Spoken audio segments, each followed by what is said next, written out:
जगत जानत की। यदि गौ न हुई तो तबे के होई तो की मन धरी तम दे।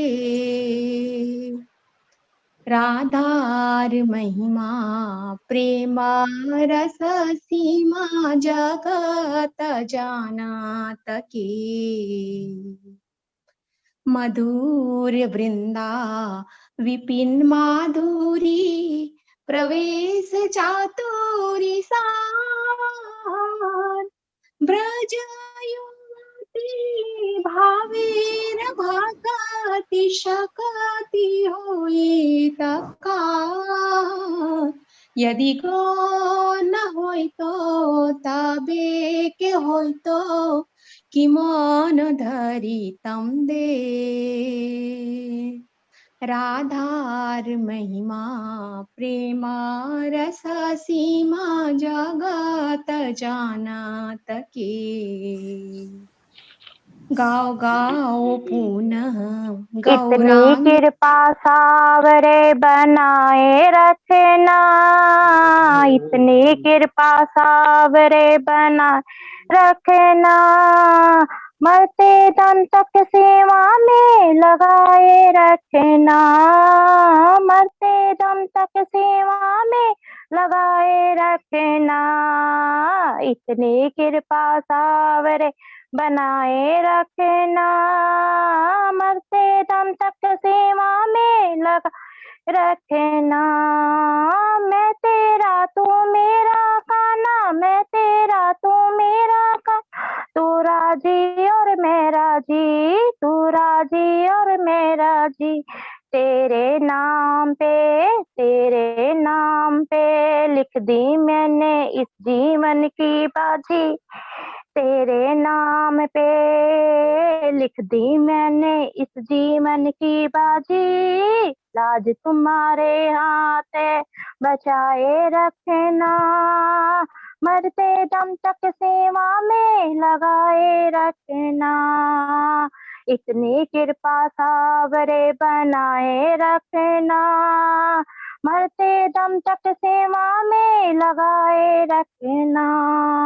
हाथ जोड़ कर मैं करूं प्रार्थना, हाथ जोड़ कर करूं प्रार्थना, भूल कभी ना हो जाए। हाथ जोड़ कर कर प्रार्थना, भूल कभी ना हो जाए। तेरे दर पे बना रहे बस, तेरे दर पे बना रहे बस मेरा आना जाना। दिन पर दिन ये सिलसिला, दिन पर दिन ये सिलसिला बनाए रखना, मरते दम तक सेवा में लगाए रखना। इतनी कृपा सावरे बनाए रखना। तेरे प्रेमियों में मन लगता है, तेरे प्रेमियों में मन लगता है, और कहीं ना लगे, और कहीं ना लागे। फीका फीका ये जग सारा भजन भाव के आगे, ए फीका फीका ये जग सारा भजन भाव के आगे। भजनों की इस भूख को बढ़ाए रखना, भजनों की इस भूख को बढ़ाए रखना। मरते दम तक सेवा में लगाए रखना, मरते दम तक सेवा में लगाए रखना। इतने कृपा सावरे बनाए रखना, जन्म जन्म तक तेरा मेरा साथ कभी ना छूटे। जन्म जन्म तक तेरा मेरा साथ कभी ना छूटे। छूट जाए सांसों की लड़ियां, नाम कभी ना छूटे। छूट जाए सांसों की लड़ियां, नाम कभी ना छूटे। गोदी में इस दास को बिठाए रखना, गोदी में इस दास को बिठाए रखना। मरते दम तक सेवा में लगाए रखना, मरते दम तक सेवा में लगाए रखना। इतनी कृपा सावरे बनाए रखना, मरते दम तक सेवा में लगाए रखना। हरि बोल प्रभु जी। हरे कृष्णा। दंडवत प्रणाम प्रभु जी। ओम तत्सत हरि ओम तत्सत हरि ओम तत्सत हरि ओम तत्सत जपा कर हरि ओम तत्सत जपा कर हरि ओम तत्सत। जो दुष्टों ने लोहे का खंभा रचा था, तो निर्दोष प्रहलाद क्यों कर बचा था। करी थी विनय एक स्वर से ये उसने, हरि ओम तत्सत हरि ओम तत्सत। लगी आग लंका में हलचल मचा था, तो घर फिर विभीषण का क्यों कर बचा था। लिखा था यही शब्द कुटिया में उसकी, हरि ओम तत्सत हरि ओम तत्सत। कहो नाथ सबरी के घर क्यों थे आए, जो आए तो क्यों बेर झूठे थे खाए। जपा जुबा पर यही था, हृदय में यही था, हरि ओम तत्सत हरि ओम तत्सत। सभा में खड़ी द्रौपदी रो रही थी, अपने लज्जा के आंसू से मुंह धो रही थी। पुकारा था दिल में यही नाम उसने, हरि ओम तत्सत हरि ओम तत्सत। हरि नाम में इतनी शक्ति भरी थी, गरुड़ छोड़ धाये न देरी करी थी। बढ़ा चीर उसमें यही रंग रंगा था, हरि ओम तत्सत हरि ओम तत्सत। हलाहल का मीरा ने प्याला पिया था, तो विष को भी अमृत क्यों कर दिया था। दीवानी थी मीरा इसी नाम की वो, हरि ओम तत्सत हरि ओम तत्सत।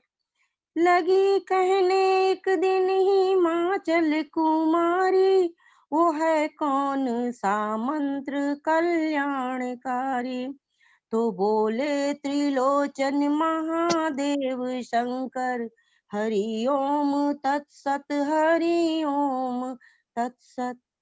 हरि नाम की एक माला बनाकर, जपो रात दिन ये ही मन को लगाकर। महामंत्र है ये जपा कर हरि ओम तत्सत हरि ओम तत्सत। जब श्वास निकले जुबां पर यही हो, जिधर देखो बस एक दृष्टि यही हो। है केवल यही शांति सुख का सरोवर, हरि ओम तत्सत हरि ओम तत्सत हरि ओम तत्सत हरि ओम तत्सत। राधे राधे। हेलो। हरे कृष्णा जी। हरे कृष्णा। हरे कृष्णा। हरे कृष्णा। हरे कंचना कृष्णा। माता जी, बहुत सुंदर, बहुत बढ़िया आपने कीर्तन किया माता जी, बहुत अच्छा लगा माता जी। हरि बोल, बहुत बढ़िया था। हरे कृष्णा। ममता सोनी माता जी, ममता सोनी माता जी, आप करेंगे कीर्तन माता जी। हरे कृष्णा।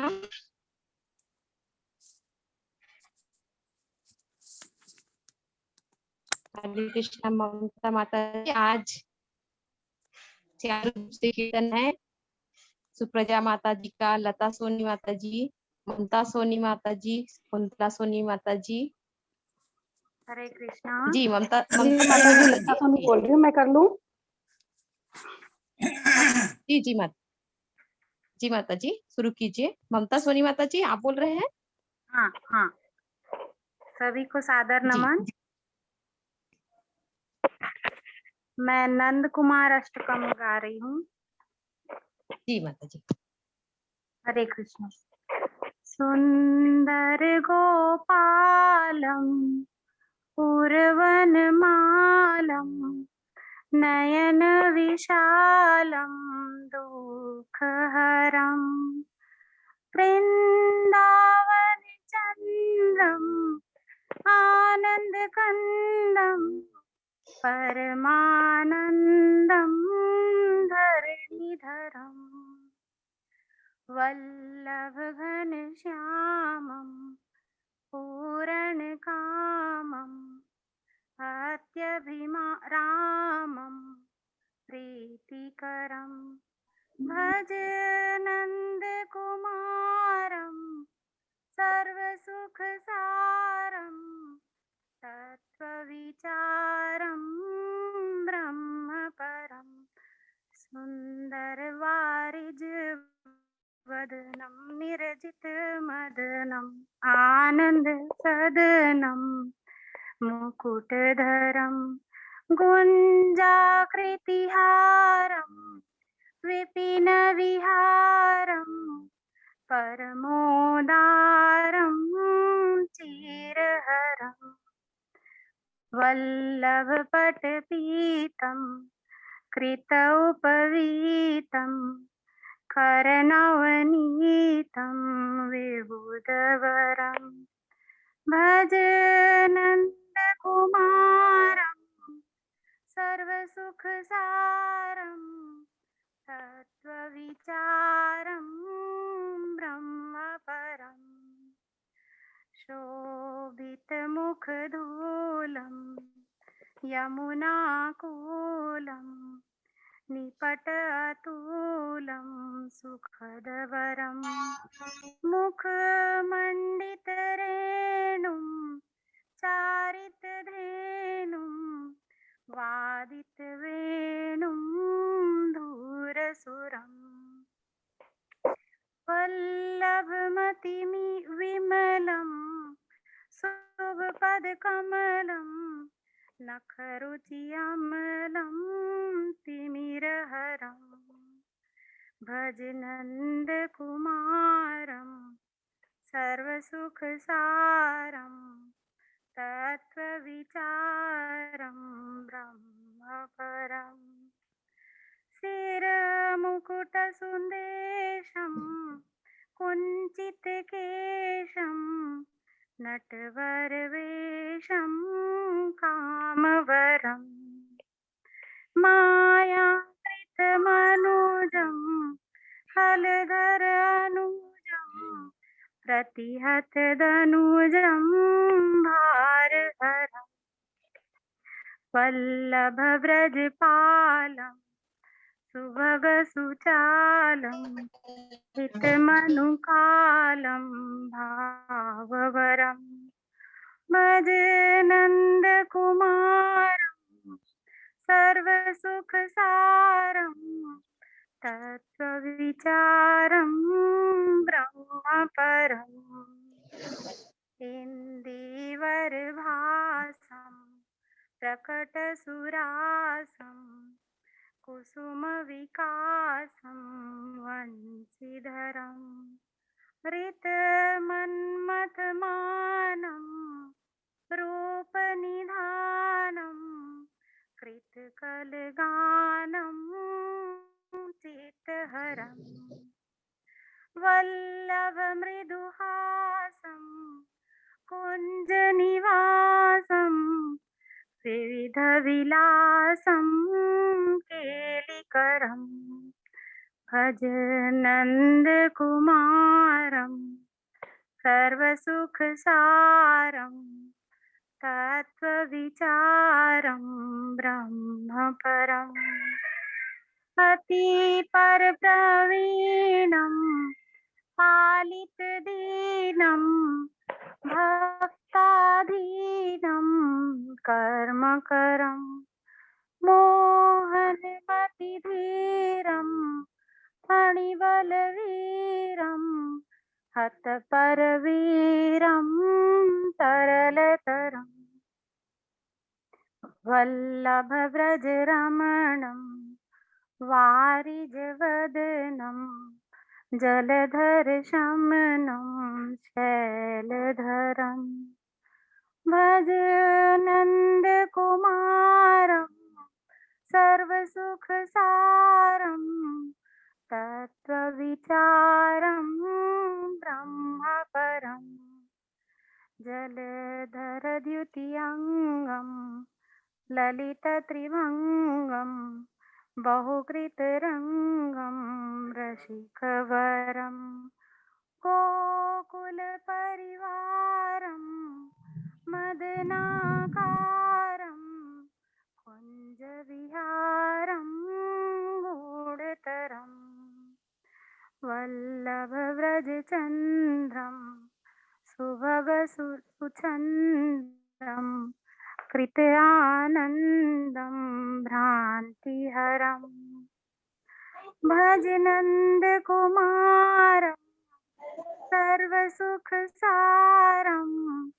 तत्त्वविचारं ब्रह्मपरम् वन्दितयुगचरणं पावनकरणं जगत उद्धरणं विमलधरम् कालीयशिरगमनं कृतफणिनमनं घातिकयमनं मृदुलतरम् वल्लभदुःखहरणं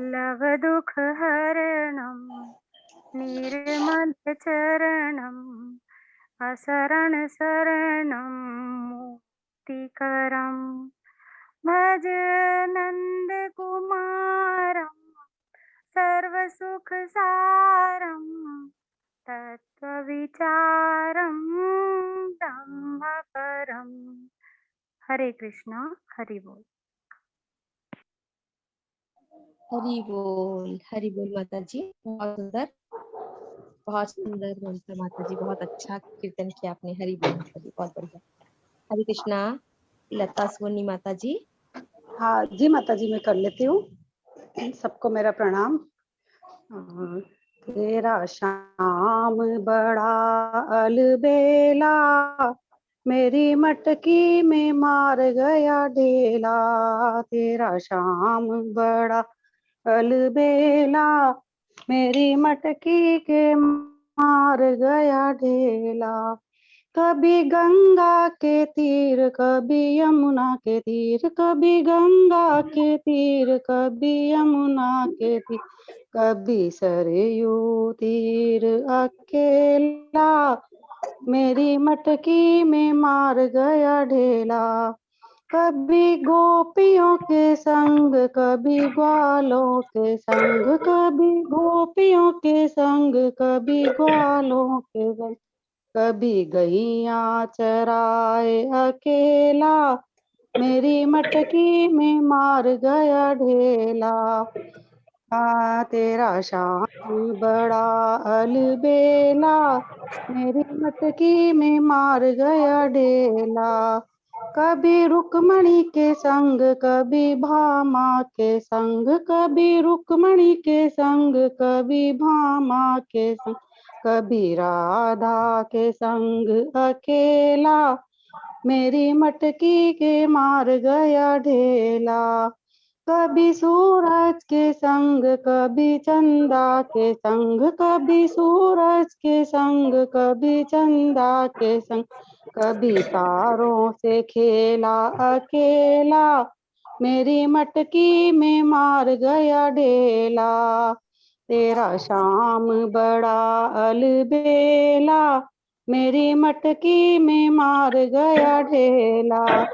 कभी संतों के संग कभी भक्तों के संग, कभी संतों के संग कभी भक्तों के संग, कभी मस्ती में बैठा अकेला, मेरी मटकी में मार गया ढेला। तेरा शाम बड़ा अलबेला, मेरी मटकी में मार गया ढेला। हरि बोल माता जी, प्रभु जी सबको दंडवत प्रणाम। हरि बोल माता जी, बहुत बढ़िया माता जी। हरि बोल। हरे कृष्णा।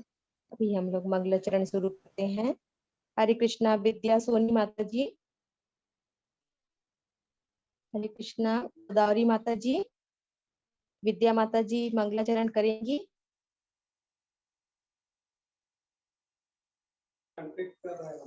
हरे हरे कृष्णा। कृष्णा।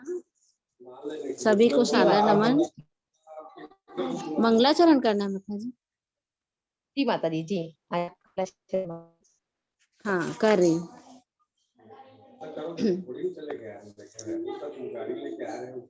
ॐ अज्ञानतिमिरान्धस्य ज्ञानञ्जनशलाकया चक्षुरुन्मीलितं येन तस्मै श्रीगुरुवे नमः।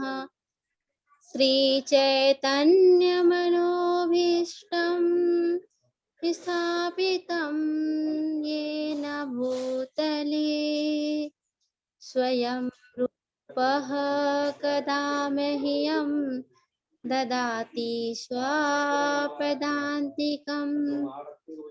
वन्देऽहं श्रीगुरोः श्रीयुतपदकमलम् श्रीगुरुन् वैष्णवांच श्रीरूपं साग्रजातं सहगण रघुनाथान्वितं तं सजीवं साद्वैतं सावधूतं परिजनसहितं कृष्ण चैतन्य देवं श्रीराधा कृष्ण पादान् सहगण ललिता श्रीविशाखान्वितांश्च हे कृष्णा करुणा सिन्धो दीनबन्धो जगत्पते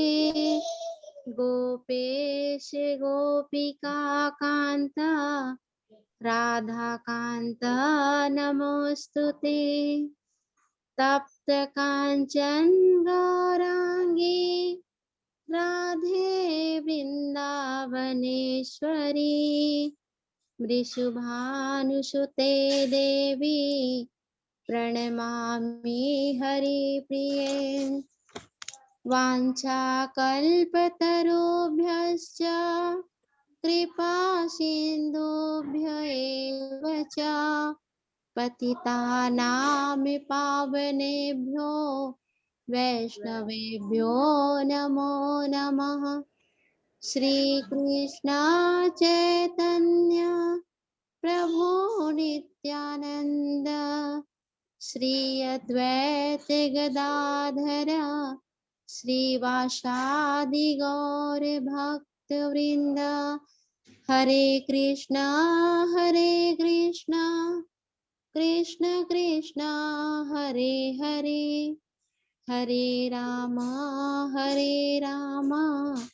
राम राम हरे हरे। ओम नमो भगवते वासुदेवाय। ओम नमो भगवते वासुदेवाय। ओम नमो भगवते वासुदेवाय। हरे कृष्णा।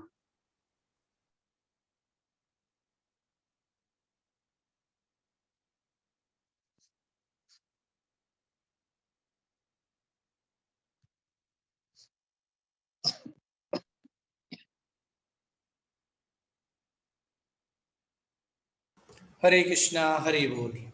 बहुत सुंदर माता जी, बहुत सुंदर कीर्तन। आधा काम हम लोग का हो गया है ना।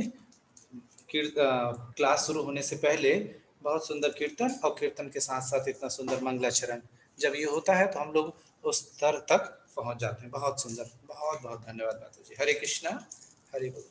सुप्रजमा, चलिए तो फिर आज हम लोग भगवद गीता के इस क्लास को शुरू करते हैं।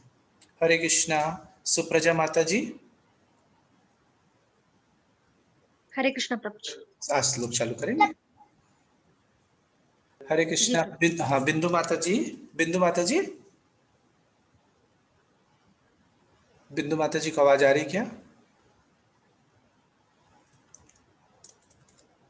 जी प्रभु जी, आ रही है आवाज। हरे कृष्णा, दंडवत प्रणाम। दंडवत। आप शेयर कर पाएंगे क्या स्क्रीन? हाँ जी, कौन सा श्लोक है? हरे कृष्णा। आज सेकंड चैप्टर का 41 श्लोक नंबर 41। ठीक है, करती हूँ। आप मुझे को होस्ट बना दीजिएगा। बना दिया हो गया। चलिए सुप्रजा माता जी स्टार्ट प्लीज। जी हरे कृष्णा सभी को, दंडवत प्रणाम। आज हम शुरू करेंगे श्रीमद् भगवत गीता अध्याय 2 श्लोका संख्या 41।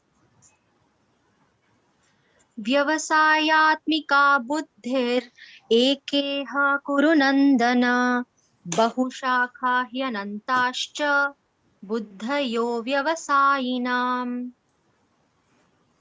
व्यवसायात्मिका बुद्धिर व्यवसायात्मिकः बुद्धिका एकेह कुरु नंदन एका इह कुरु नंदन बहुशाखा ह्यनन्ताश्च बहुशाखाश्च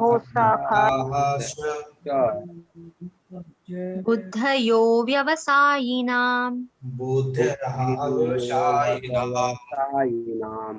हरे कृष्णा। संदीप प्रभु जी आप पढ़िएगा।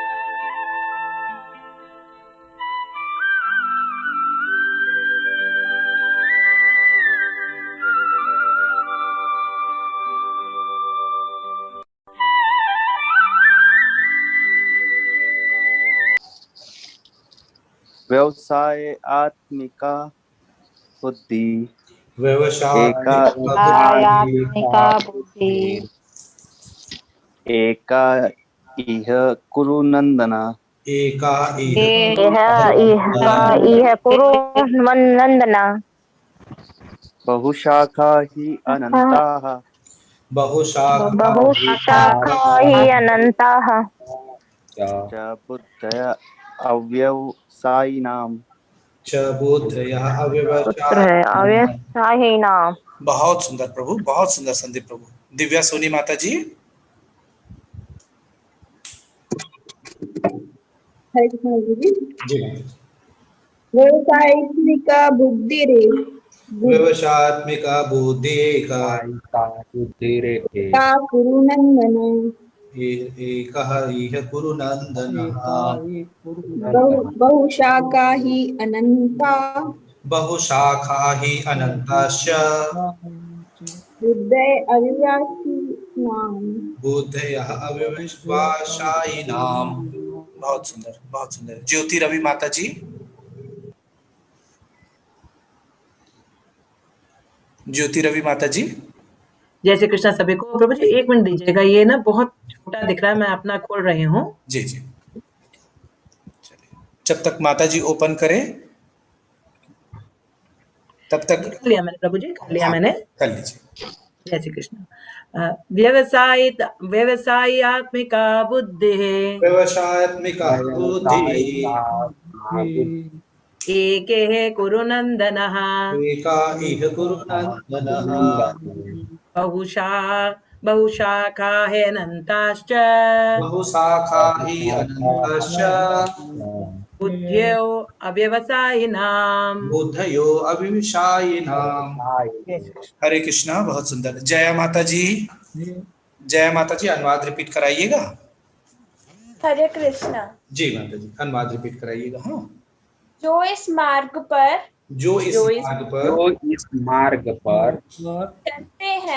चलते हैं वे प्रयोजन में वो वे प्रयोजन में दृढ़ रहते हैं दृढ़ रहते हैं दृढ़ रहते हैं और उनका लक्ष्य भी और उनका लक्ष्य भी एक होता है एक होता है। एक गुरुनंदन एक गुरुनंदन जो दृढ़ प्रतिज्ञ नहीं है जो दृढ़ प्रतिज्ञ नहीं है उनकी बुद्धि उनकी बुद्धि अनेक शाखाओं में अनेक शाखाओं में भक्त रहती है व्यक्त रहती है। बहुत सुंदर। जय माता जी, एकदम परफेक्ट, गुड, बहुत बढ़िया। हरे कृष्णा।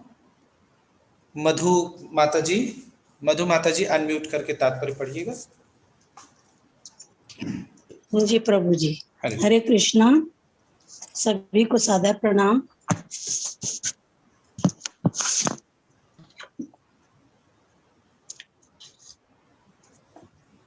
तात्पर्य श्री शिला प्रभुपाद द्वारा। जय शिला प्रभुपाद। जय शिला प्रभुपाद।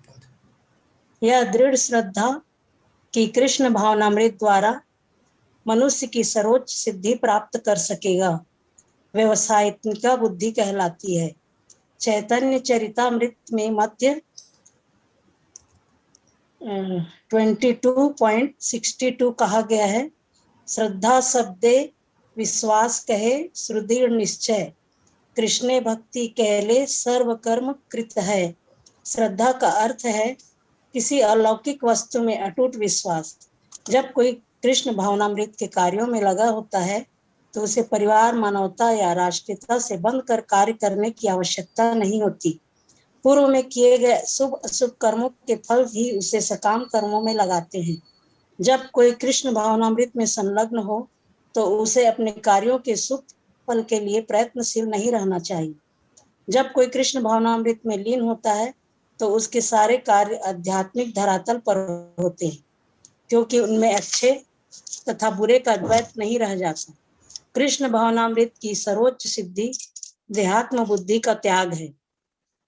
श्री कृष्ण भावनामृत की प्रगति के साथ क्रमशः यह अवस्था स्वतः प्राप्त हो जाती है। कृष्ण भावना भावित व्यक्ति का दृढ़ निश्चय ज्ञान पर आधारित है।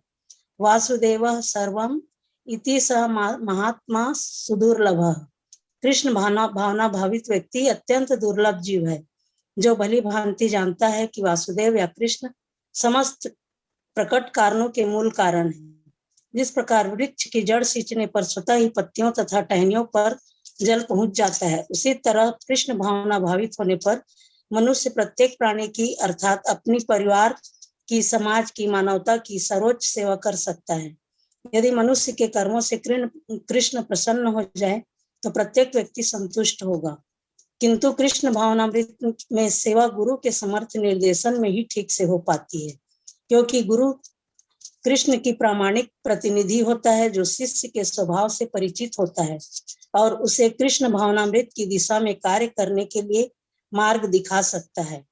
अतः कृष्ण भावनामृत में दक्ष होने के लिए मनुष्य को दृढ़ता से कर्म करना होगा और कृष्ण के प्रतिनिधि की आज्ञा का पालन करना होगा। उसे गुरु के उपदेशों को जीवन का लक्ष्य मान लेना होगा। श्री विश्वनाथ चक्रवर्ती ठाकुर ने गुरु की प्रसिद्ध प्रार्थना में उपदेश दिया है, यस्य प्रसादाद भगवत प्रसादो यस्या प्रसादान्न गति कुतो अपि ध्यायन्निवतु वन्तस्य यशस्त्रिय संध्यम वंदे गुरु श्री चरणाविंदम। गुरु की तुष्टि से भगवान भी प्रसन्न होते हैं। गुरु को प्रसन्न किए बिना कृष्ण भावनामृत के स्तर तक पहुंच पाने की कोई संभावना नहीं रहती। अतः मुझे उनका चिंतन करना चाहिए और दिन में 3 बार उनकी कृपा की याचना करनी चाहिए। अपने गुरु को सादर नमस्कार करना चाहिए, किंतु यह महत्वपूर्ण पद्धति देहात्म बुद्धि से परे सैद्धांतिक रूप में नहीं वरन व्यवहारिक रूप में पूर्ण आत्मज्ञान पर निर्भर करती है। जब सकाम कर्मों से इंद्रिय तृप्ति की कोई संभावना नहीं रहती, जिसका मन दृढ़ है, वह विभिन्न सकाम कर्मों की ओर आकर्षित होता है।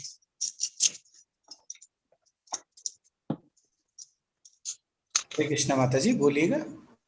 जी। भगवान श्री कृष्ण यहाँ बता रहे हैं कि जो भक्ति मार्ग पर चलते हैं वो अपने प्रयोजन में दृढ़ रहते हैं और उनका लक्ष्य भी एक होता है। एक सांसारिक व्यक्ति और एक भक्त, इन दोनों के बीच भगवान अंतर बता रहे हैं। एक सांसारिक व्यक्ति है जो इन भोग विलास में लिप्त रहता है, उसकी बुद्धि अनेकानेक शाखाओं में विभक्त रहती है। वो भगवान से हट कर सोचता है, भगवान के बारे में नहीं सोचता, वो अपने बारे में सोचता है। वो दिन रात प्लानिंग करते रहता है, अपने बच्चे के लिए क्या बनवाऊं, अपने काम काज कैसे बढ़ाऊं, कितना जमा करूं, अनेकानेक शाखाओं में उनकी बुद्धि वही बटी रहती है। लेकिन भगवान कहते हैं जो भक्ति मार्ग पर चलते हैं वो अपने प्रयोजन में दृढ़ रहते हैं। उन्हें पता है हमारा लक्ष्य कृष्ण प्राप्ति है, कृष्ण का प्रेम प्राप्त करना, कृष्ण के प्रति प्रेम विकसित करना हमारे जीवन का लक्ष्य है। तो सबसे पहली बात, भक्ति के लिए शुरुआत होती है श्रद्धा, दृढ़ श्रद्धा। जिसकी श्रद्धा कृष्ण पर दृढ़ हो गई, उसे किसी भी परिवार, मानवता या राष्ट्रीयता के कार्यों में बंधे रहने की आवश्यकता नहीं है। ऐसे कार्य ही सकाम कर्मों में लगते हैं।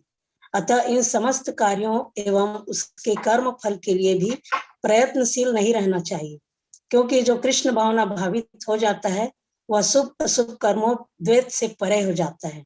वह कभी किसी भी कार्य के कर्म फल के लिए चिंतित नहीं होता। जैसा कि चैतन्य चरितामृत में भी कहा गया है, श्रद्धा शब्दे विश्वास कहे सुदृढ़ निश्चय, कृष्णे भक्ति कैले सर्व कर्मम कृतद्वय। श्रद्धा का अर्थ है दृढ़ निश्चय, अटल विश्वास कि अगर हमने कृष्ण की भक्ति कर ली तो हमारे सारे काम अपने आप हो जाएंगे, कुछ करने की जरूरत ही नहीं। फिर भी कृष्ण भक्ति करनी चाहिए। तो जिसे भगवान में अटूट श्रद्धा रहती है वह सिर्फ भगवान के बारे में ही सोचते हैं, भगवान के लिए ही करते हैं अपना सारा काम, तो वो व्यवसायत्मिक बुद्धि कहलाता है।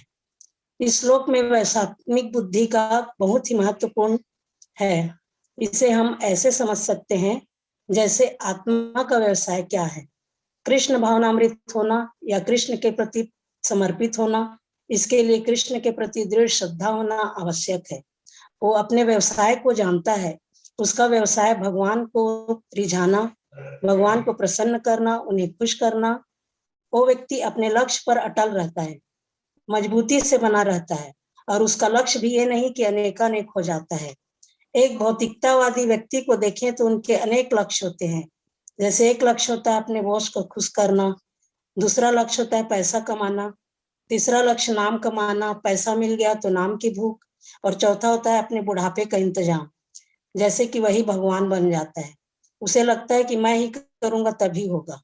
लेकिन जो भगवान के भक्त हैं वो भगवान के प्रति इस हद तक समर्पित रहते हैं कि उन्हें पता है जो कुछ करेंगे भगवान श्री कृष्ण ही करेंगे और जो हो रहा है वो श्री कृष्ण की कृपा से ही हो रहा है। मेरा एकमात्र कार्य है भगवान की भक्ति, कृष्ण को प्रसन्न करना, और इस बात से उनका विश्वास पक्का होता है कि भगवान सुरक्षा करेंगे ही करेंगे। ऐसी बुद्धि व्यवसायत्मिक बुद्धि कहलाती है। कृष्ण भावना भावित व्यक्ति भगवान कृष्ण को ही सर्वस्व मानता है।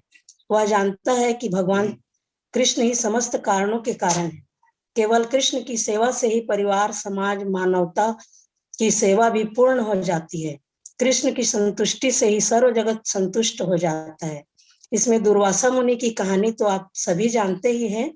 इससे पहले हम इससे पता चलता है कि पांडवों के अज्ञातवास के समय जब दुर्योधन दुर्वासा मुनि को पांडवों के पास भेजता है और वहां भोजन न होने पर जब भोजन के लिए अक्षय पात्र का चावल के कण से भगवान श्री कृष्ण संतुष्ट हो जाते हैं, तो इससे सभी संतुष्ट हो जाते हैं। अब कृष्ण भावनामृत होने के लिए गुरु का निर्देशन बहुत महत्वपूर्ण है, क्योंकि गुरु ही शिष्य के स्वभाव जानकर उसे कृष्ण भावना भावित होने के लिए सही मार्गदर्शन कर सकते हैं। जिस प्रकार कुरुक्षेत्र के युद्ध स्थल में भगवान श्री कृष्ण गुरु की भूमिका निभाते हुए अर्जुन का मार्गदर्शन करते हैं, जैसे नारद मुनि ने महाराज ध्रुव का मार्गदर्शन किया। अतः गुरु की सेवा से संतुष्ट करना आवश्यक है। अंतिम और बहुत महत्वपूर्ण बात यह कही गई है कि कृष्ण भावनामृत की पद्धति देहात्म बुद्धि से परे होते हैं। अतः हमें कृष्ण की सेवा भावना को केवल सिद्धांत या ज्ञान के रूप में नहीं, बल्कि अपने आचरण के रूप में ग्रहण करना चाहिए। अगर व्यवहार में श्री कृष्ण सेवा को उतार लेंगे तो हमारी इंद्रियां सकाम कर्मों के आकर्षण से बच जाएंगी और स्वतः कृष्ण सेवा में लगी रहेंगी, क्योंकि हमारी इंद्रियां बिना कार्य किए नहीं रह सकती। अतः कृष्ण सेवा में इंद्रियों को व्यस्त रखना बहुत आवश्यक है। अतः हमें सैद्धांतिक रूप से नहीं बल्कि व्यवहारिक रूप से कृष्ण भावनामृत होना बहुत आवश्यक है। हरे कृष्णा।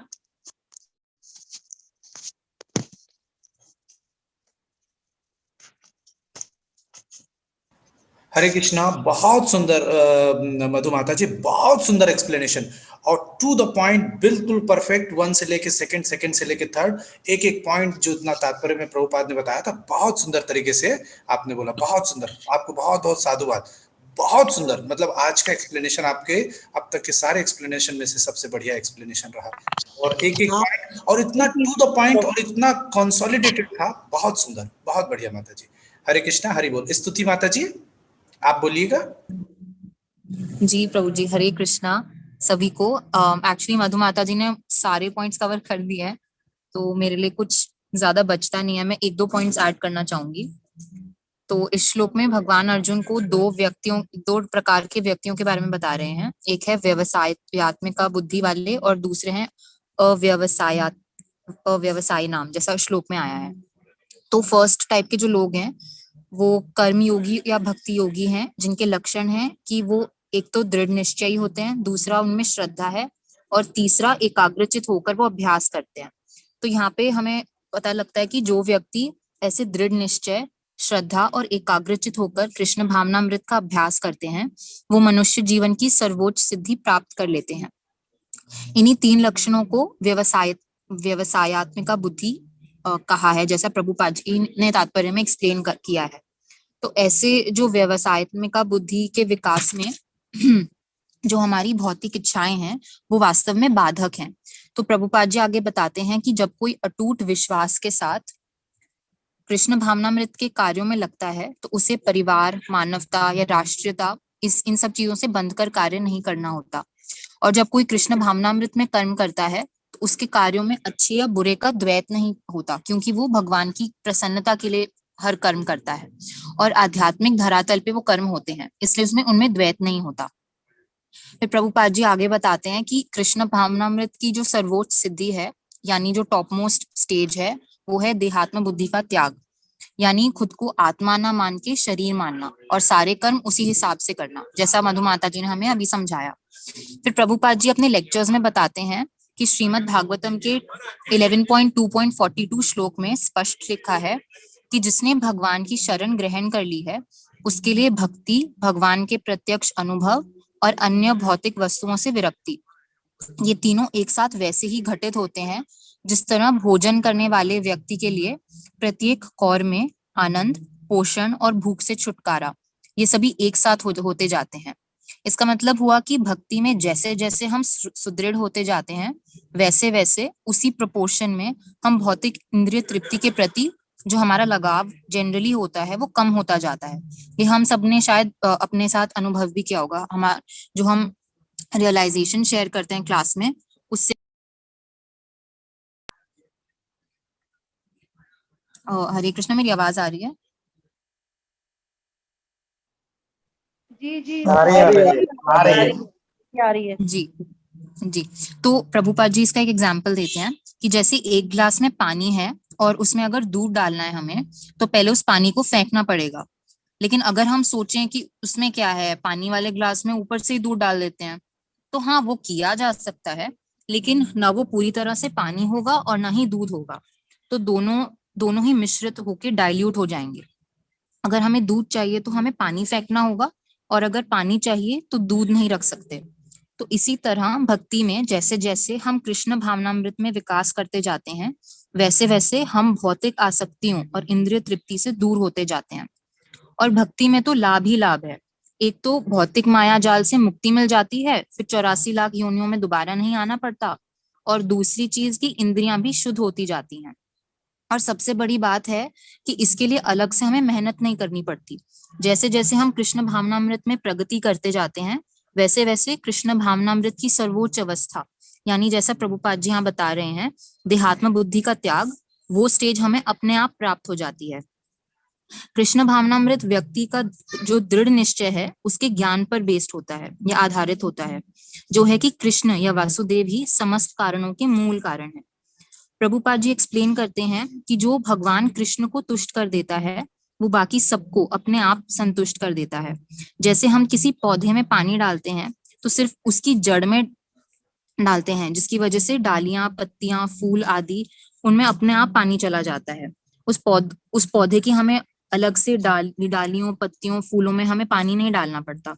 और इसकी जो रिलेटेड स्टोरी है द्रौपदी और पांडवों की, जो अक्षय पात्र जब वो धो दिया जाता है और फिर दुर्वासा मुनि और उनके शिष्य आते हैं, तो कैसे द्रौपदी उनको कृष्ण भगवान को का आवाहन करती है और कृष्ण भगवान एक चावल का दाना जो लगा रह जाता है अक्षय पात्र पे, उसको जब खा लेते हैं तो वो डकार मारते हैं, तो बाकी जो दुर्वासा मुनि और उनके शिष्य हैं वो सब भी तुष्ट हो जाते हैं, वो भी डकार मारते हैं।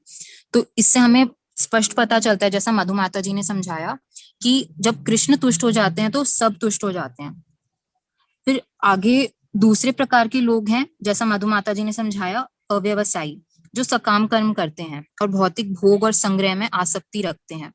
तो अब क्योंकि ऐसे लोगों की बहुत सारी कामनाएं होती हैं, इसलिए इनकी बुद्धि अनेक होती हैं और इनकी जो अनेक बुद्धियां हैं वो अनेक शाखाओं में विभाजित होती हैं। इसको हम एक एग्जाम्पल से समझ सकते हैं। जैसे लास्ट क्लास में अमित प्रभु जी ने एक एग्जाम्पल दिया था कि किसी की इच्छा है धन प्राप्ति करना, तो वो उसको कई प्रकार से कर सकता है। या तो वो धन प्राप्ति, उसकी जो बुद्धि है वो तो धन प्राप्ति में आसक्त रहेगी, और उस धन प्राप्ति के लिए वो या तो बिजनेस कर सकते हैं, या नौकरी कर सकते हैं, या चोरी कर सकते हैं, या डाका डाल सकते हैं, धोखा दे के कमा सकते हैं, या किसी को ठग के भी पैसे कमा सकते हैं।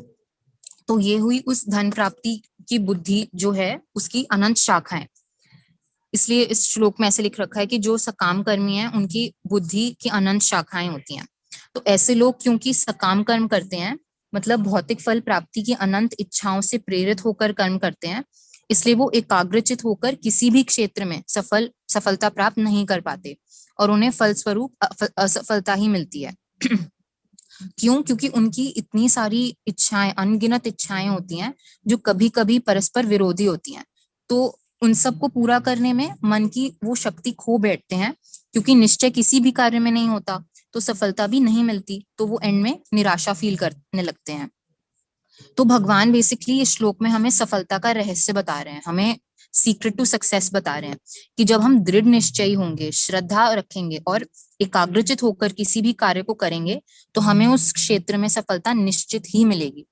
लेकिन अब किसी भी भौतिक क्षेत्र में हम सफलता ले भी लें तो भी प्रभुपाद जी ने ये हमें समझाया था, मतलब तात्पर्य में बताया हुआ है पिछले श्लोक में 40 श्लोक में, कि वो सब तो हमारे शरीर के साथ ही नष्ट हो जाएगा जो भी हम भौतिक क्षेत्र में सफलता करेंगे।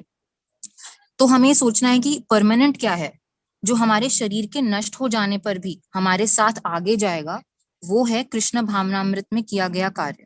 इसलिए हमें चाहिए कि हम अपनी सारी एनर्जी और कंसंट्रेशन कृष्ण भावनामृत में सफल होने के लिए लगाएं, और उसका सीक्रेट टू सक्सेस भी हमें इसी श्लोक में मिला है। फिर आगे प्रभुपाद जी बताते हैं कि ये जो सफलता है कृष्ण भावनामृत में, वो तभी प्राप्त हो सकती है जब प्रामाणिक गुरु के निर्देशन में हम भगवत सेवा के कार्यों को करेंगे, क्योंकि प्रामाणिक गुरु कृष्ण का प्रतिनिधि होता है और वो शिष्य के स्वभाव और गुणों के हिसाब से उसे कृष्ण सेवा का मार्ग बताता है। जैसे अर्जुन युद्ध शास्त्र में दक्ष था, तो उसने युद्ध करके भगवान के निर्देश का पालन किया और उनकी सेवा की। वैसे ही शिष्य जिस भी चीज में दक्ष हो उसी हिसाब से गुरु निर्देशन देते हैं और भगवान को और गुरु को प्रसन्न कर पाते हैं। और हमने ये भी जाना कि गुरु को तुष्ट करने से भगवान स्वयं प्रसन्न हो जाते हैं।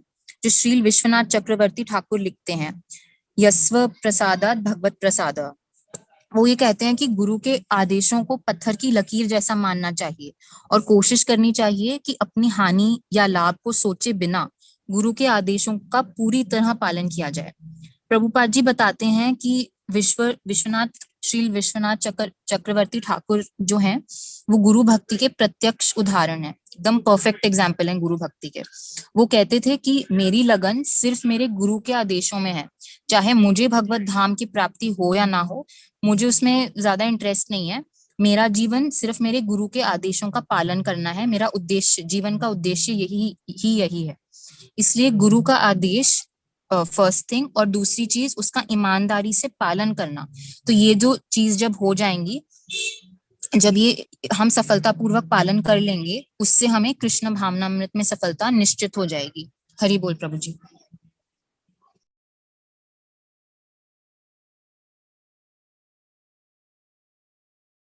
हरे कृष्णा। बहुत सुंदर स्तुति माता जी, बहुत सुंदर। 1 मिनट स्तुति, 1 मिनट।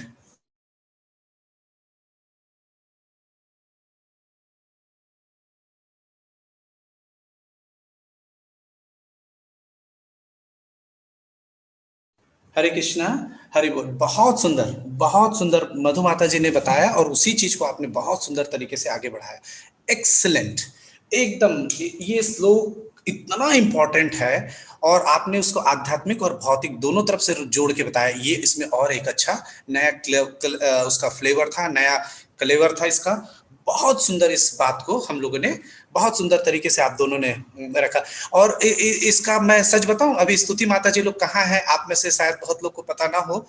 माता जी बिल्कुल ईस्ट में है, ईस्ट बिल्कुल लास्ट में है, और वहां पे पहुंच के भी वो सारा चीज रख के देखिए अपने इस कर्तव्य का निर्वहन कर रही।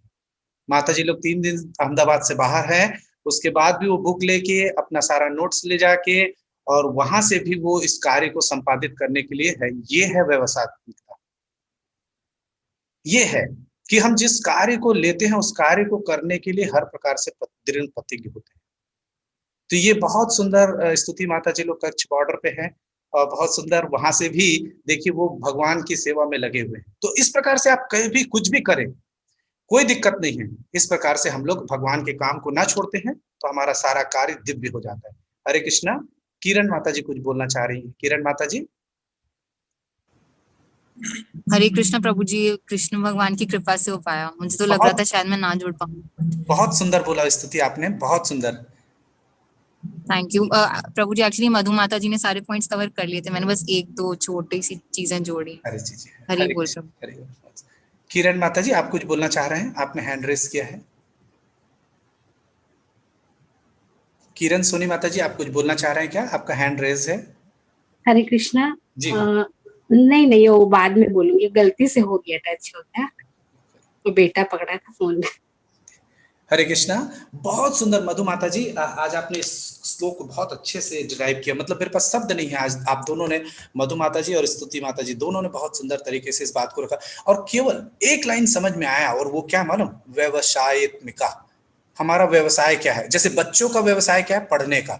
यदि उस व्यवसाय को छोड़ के यदि वो बाकी चीजों में ध्यान लगाते हैं तो क्या होता है, वो मेन व्यवसाय से बाहर हो जाते हैं, मेन बिजनेस से बाहर हो जाते हैं। देखिएगा बहुत सुंदर समझिएगा, यदि माता जी लोग खाना बनाती है उसके साथ फिर दूसरा व्यवसाय जोड़ लेती हैं तो फिर वो खाने में मजा नहीं रहता। फिर उसमें चिड़चिड़ाहट बना के फटाफट बनाना है, कुछ भी बनाए फिर कुछ भी खिलाए फिर कुछ भी दिए, हो जाता है। मतलब व्यवसायित्मिका बहुत सुंदर शब्द है कि आप जिस कपड़ा का व्यवसायी है तो वो डॉक्टरी के बारे में सोचेगा तो सक्सेस होगा क्या, नहीं। उसको पूरा ध्यान कैसे लगाना पड़ता है कपड़े के व्यवसाय में, कि कैसा कपड़ा लाऊं, लोगों के पसंद क्या है। वो रोज अपने दुकान में बैठ के देखता है कि कौन से लोग, किस प्रकार का कपड़ा इधर के लोग ज्यादा पहनना पसंद करते हैं।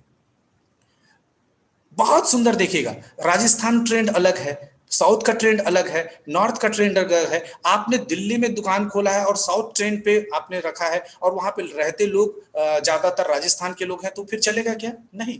तो हमको ध्यान रखना पड़ता है कि कहाँ पे किस प्रकार के उसका रखना है। तो यहाँ पे भी हम जब कृष्ण भावना भावित होते हैं, बहुत सुंदर सुंदर दोनों माता जी ने और मधु माता जी ने भी इस बात को जिक्र किया कि जब हम कृष्ण भक्ति करते हैं तो बाकी सारी चीजें आ जाती। और माता जी ने भौतिक एग्जाम्पल्स देके भी बहुत सुंदर इन सारी बातों को रखा। और क्या बात की मालूम, माता जी ने बहुत सुंदर एक बात रखी कि साधन और साध्य केवल भगवान श्री कृष्ण का श्रवण कीर्तन करने जैसा होना चाहिए। हमारा साधन भी वही है और हमारा साध्य भी वही है। हरे कृष्णा। वैष्णवी आप कुछ बोलना चाह रहे हैं, बोलिएगा। जी नहीं प्रभु जी, मैं अपनी माँ को सिखा रही थी। हरे कृष्णा। रेजेंट कैसे करते हैं पूछ रही थी, सिखा रही थी। सॉरी प्रभु जी।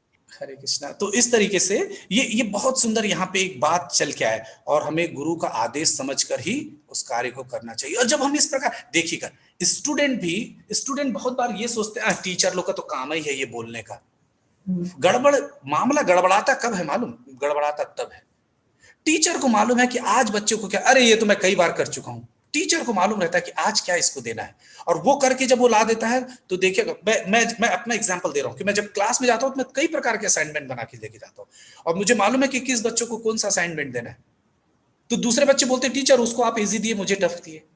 मैं उससे द्वेष नहीं रखता, लेकिन मैं चाहता हूं कि वो बच्चा ये नहीं कर पा रहा तो ये करके वहां स्तर तक पहुंचे, और ये बच्चा चूंकि ये कर चुका है तो ये इससे ऊपर पहुंचे। इसी प्रकार से भगवान भी हमारे जीवन में हर आदमी को अलग अलग स्तर का कठिनाई देते हैं। हम लोग को लगता है ना कि मेरे साथ ही ऐसा क्यों होता है, क्योंकि आपको ज्यादा टेस्ट कर रहे हैं, आप ज्यादा अच्छे हैं। इसलिए जैसे एक टीचर अपने बच्चों को अलग अलग प्रकार के पेपर देता है जिससे वो उस स्तर पे पहुंचे।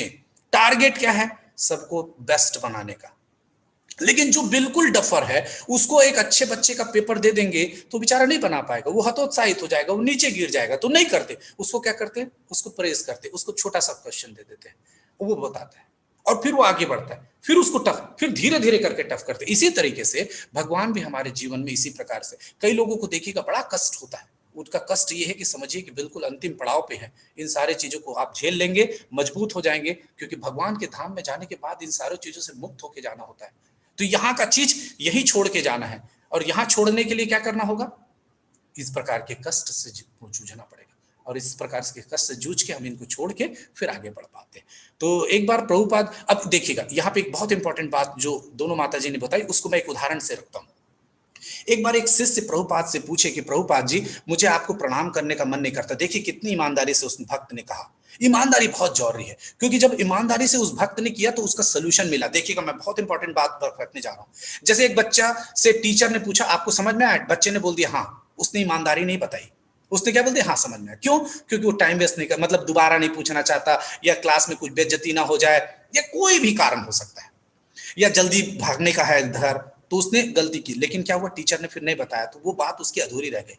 लेकिन यहाँ पे उसने ईमानदारी से बात कही कि नहीं प्रभुपाद मुझे आपको प्रणाम करने का मन नहीं करता, मुझे क्या करना चाहिए?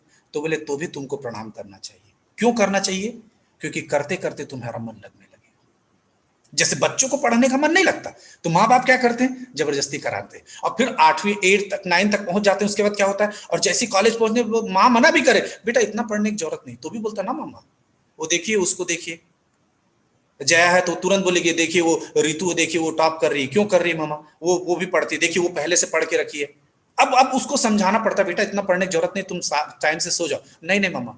लेकिन शुरू में क्या करना पड़ता है? उसको फोर्स करना पड़ता है, नहीं बेटा पढ़ना पड़ेगा। तो उसका मन नहीं लगता स्कूल जाने का। पहला याद है सबको, जो अपने बच्चों को प्राइमरी स्कूल नर्सरी स्कूल भेजे तो कितना रोया वो, और आपके आंख में भी आंसू आ गया। लेकिन उसी आंसू को देख के नहीं भाई नहीं रोने देना है करके आप पकड़ के ले आते, तो क्या आज आपका बच्चा doctor, engineer, IAS, IPS, IFS बनता? क्या नहीं बनता।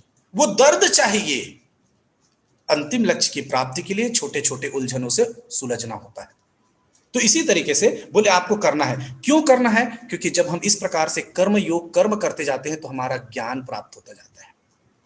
हम शुरू में कर्म करते जाते हैं, और उसका जैसे आप लोग क्या, हम सब क्या कर रहे हैं? यहाँ पे 2 घंटा बैठने का केवल कर्म कर रहे हैं। इस कर्म से हमको भगवत गीता का ज्ञान मिल रहा है। अब ये ज्ञान से हमको भगवान प्राप्त हो, तो पहले वो कर्म करना पड़ता है। तो हम यहाँ पे क्या कर रहे हैं? ये कर्म योग करते जाएंगे, और कर्म योग के बाद हमको ज्ञान प्राप्त होगा, और जब ये ज्ञान प्राप्त होगा तो इसको साधन बनाएंगे भगवत प्राप्ति का। तब हमको पता चला नहीं प्रभु बोल रहे थे सवेरे उठना चाहिए, नहीं प्रभु बोल रहे थे सवेरे माला करना चाहिए, नहीं प्रभु बोल रहे थे नहा के भगवान को भोग लगा के खाना चाहिए थे। देखिए ये ज्ञान मिला। जब ये ज्ञान मिला और इसको जब हम करेंगे तो हमारी आत्मा, हमारी चेतना शुद्ध होगी, और जब चेतना शुद्ध होगी तब भगवान की प्राप्ति में हमको ये सब मदद प्राप्त होगा। तो जब हम इनका अनन्य भक्ति से, बहुत सुंदर है अनन्य भक्ति मतलब और किसी की भक्ति करने की जरूरत नहीं। हम जब करते हैं तो यूनिडायरेक्शनल मूव करते। देखिए आप लोग यदि दिल्ली से जम्मू कश्मीर जाना है तो नॉर्थ की ओर जाते जाए, और थोड़ा दूर जाने के बाद बोले नहीं यार थोड़ा मैं राइट चल के देखूं क्या, तो फिर वो थोड़ा राइट टर्न कर ले, फिर बोले मैं थोड़ा लेफ्ट टर्न करके देखूं क्या, फिर थोड़ा लेफ्ट टर्न करके देखा, बोले मैं थोड़ा फिर लेफ्ट टर्न करूं क्या, फिर लेफ्ट टर्न किया, तो फिर पता चलो वो दिल्ली पहुंच गया। क्यों? क्योंकि वो यूनिडायरेक्शनल मूव नहीं किया, वो एक दिशा में नहीं बढ़ा। जब हम एक दिशा में बढ़ जाते हैं तब अपने लक्ष्य की प्राप्ति कर पाते हैं। तब हम वो जब दिल्ली से निकला था तो बोले नहीं अभी पहुंचा नहीं हूं गंतव्य तक, तो बोले बहुत भूख लगी, कोई बात नहीं थोड़ा आगे और चलो, ढाबा मिला खा लिए, थोड़ा और आगे चले। और जब वो यूनिडायरेक्शनल एक दिशा में अनन्य भक्ति से वो इस प्रकार से साधन करता है, साधन और साध्य दोनों को भक्ति मानता है और उस ओर कार्य करता है, तब वो क्या होता है, तब हमको लक्ष्य की प्राप्ति होती है। जया माता जी जुड़ी हुई है, मैं जया माता जी से एक छोटा सा प्रश्न पूछूं क्या?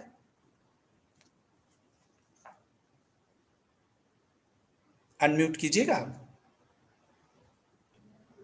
हरे कृष्ण। हरे कृष्ण। जय माता जी, आपको पढ़ना पड़ता है, रोज स्कूल जाना पड़ता है? अभी तो जैसे कोरोना है तो हम तो नहीं, अदरवाइज आपको स्कूल तो जाना ही पड़ता है, 6-7 घंटे रोज स्कूल में आपको बिताना ही पड़ता है ना? तो यदि आपको लगे कि 15 महीने दिन स्कूल जाने के बाद या जो आपका 1 ईयर का कोर्स है उसमें आप 9 मंथ तक आप कर लिए और उसके बाद नहीं गए तो क्या होगा? फिर एग्जाम नहीं देंगे तो फिर मतलब एग्जाम ही नहीं दे पाएंगे। मतलब सब पूरे साल भर आप गए स्कूल और केवल एग्जाम नहीं दिए तो आप वो उस क्लास को फिर प्रमोट नहीं हो पाएंगे, यही कहना है आपका? हाँ। और दूसरा ये आपको मेहनत करनी पड़ती पढ़ने के लिए। हाँ, मेहनत करनी पड़ती है। तो 8 से 9 जाने के लिए भी मेहनत करनी पड़ती है आपको जी। और 9 से 10 जाएंगे तो भी मेहनत करनी पड़ेगी जी। कि फिर 10th के बाद मेहनत नहीं करनी पड़ेगी? हर क्लास में मेहनत करनी पड़ती है। बस इतनी सी बात मैं बताना चाहता हूँ कि केवल एक छोटे से भौतिक क्लास को पढ़ने के लिए इतनी मेहनत करनी पड़ती है। रोज 7 घंटे स्कूल में जाके बिताना पड़ता है, घर आके ट्यूशन पढ़ना पड़ता है, होमवर्क करना पड़ता है, एग्जाम लिखना पड़ता है, तब केवल एक क्लास प्रमोट होते हैं। बताइए कितनी मेहनत करने के बाद एक क्लास प्रमोट होते हैं। मतलब आप निरंतर पढ़ रही हैं। जया माता जी पहले नर्सरी पढ़ी, क्लास 1 2 3 4 5 6 7 8 मम्मा पढ़ती जा रही बच्ची, हमारा बच्चा पढ़ता जा रहा है और वो बीएससी भी कर लिया, 12th भी कर लिया, नेट का एग्जाम भी दे दिया, मेडिकल में एडमिशन भी हो गया, तो भी मेहनत करना पड़ेगा। तो डॉक्टर बनने के बाद फिर मेहनत नहीं करना पड़ेगा या लॉयर बनने के बाद मेहनत नहीं करना पड़ेगा? जया, करना पड़ेगा। कृष्णा, उसके बाद तो फिर इतना मेहनत क्यों कर रहे हो? फिर उसके बाद भी मेहनत करना पड़ेगा तो मेहनत तो हर चीज में करनी पड़ती है। अंतिम लक्ष्य जिस दिन वो लायर बन जाएगी, उस लक्ष्य की प्राप्ति के लिए लगातार मेहनत करने की जरूरत है। और वो उस लक्ष्य को ध्यान में रखी हुई है कि वो लक्ष्य उसका बहुत बड़ा है कि मैं इस देश की एक सबसे बड़ी लायर बनूं और जो गरीब हैं, जो अनाथ हैं या जो लोग कोई केस नहीं जीत पाते, ऐसे लोगों का मैं केस लड़के जिता पाऊं, अपने राष्ट्र की सेवा करूं, अपने समाज के लोगों की सेवा करूं। ये लक्ष्य की प्राप्ति के लिए अपने इस जीवन में आने वाले पढ़ाई रूपी कष्ट को, हर कष्ट को झेलते हुए चली जा रही है। क्यों? क्योंकि लक्ष्य बड़ा है। इसी तरीके से हमारा लक्ष्य बड़ा है कि हमको कृष्ण प्रेम प्राप्त करना है। तो हमारे इस साधना रूपी हमारे जो पढ़ाई है, इसमें कई प्रकार के कष्ट आएंगे। गीता पढ़ने में कई प्रकार के कष्ट आएंगी, भगवान को भोग लगाने में कई प्रकार के कष्ट आएंगे, हमें सवेरे उठने में कई बार कष्ट आएगा, हमको माला करने में कष्ट आएगा, लेकिन जो इन कष्टों को पार करेगा वही भगवत प्रेम को प्राप्त पाएगा। और नहीं तो क्या होगा? नहीं तो क्या होगा? कोई परेशानी की बात नहीं है। जैसे भौतिक में तो जया माता जी इतना पढ़ने के बाद यदि वकालत का सर्टिफिकेट नहीं मिल पाया तो फिर से उनको कुछ करना पड़ेगा, लेकिन भक्ति में हम लोगों ने इसके पहले वाले श्लोकों में पढ़ा था ना, नेहा अभिक्रमानंता वाले में क्या किया, पढ़ा था हम लोगों ने इसके ठीक पहले वाले श्लोक में, नेहा अभिक्रमानाशा अस्ति, इस क्रम में किया हुआ थोड़ा भी फल जो है वो नाश नहीं होता। और इसका प्रत्यक्ष उदाहरण देखना है तो देखिए, जया और उनके भाई बैठे हुए हैं। क्यों बैठे हैं ये? इनका पुण्य कर्म संचित था पहले से, तो ये इस उम्र में भी भगवत गीता के अनुवाद को पढ़ने के लिए, श्लोक को पढ़ने के लिए और समझने के लिए बैठे हैं, इस उम्र के बच्चे। क्योंकि इनका पुण्य कर्म था, इसलिए इनको इतने अच्छे सीमा माता जी और पिताजी इनको मिले, जहां पे इनको खाने पीने और जो बेसिक नीड्स है उनकी चिंता करने की जरूरत नहीं है, केवल अपनी पढ़ाई और सीधा भगवत प्रेम की प्राप्ति के लिए ये आगे अग्रसर हो सकते हैं। देखिए, ये है पुण्य कर्म का संचय। तो आज जो आप कर रहे हैं, किसी कारण से हम उस लक्ष्य की प्राप्त नहीं भी कर पाते तो हमको घबराने की जरूरत नहीं, हमको फिर से मनुष्य योनि प्राप्त होती है, किसी अच्छे कुल में पैदा होते, किसी अच्छे घर में पैदा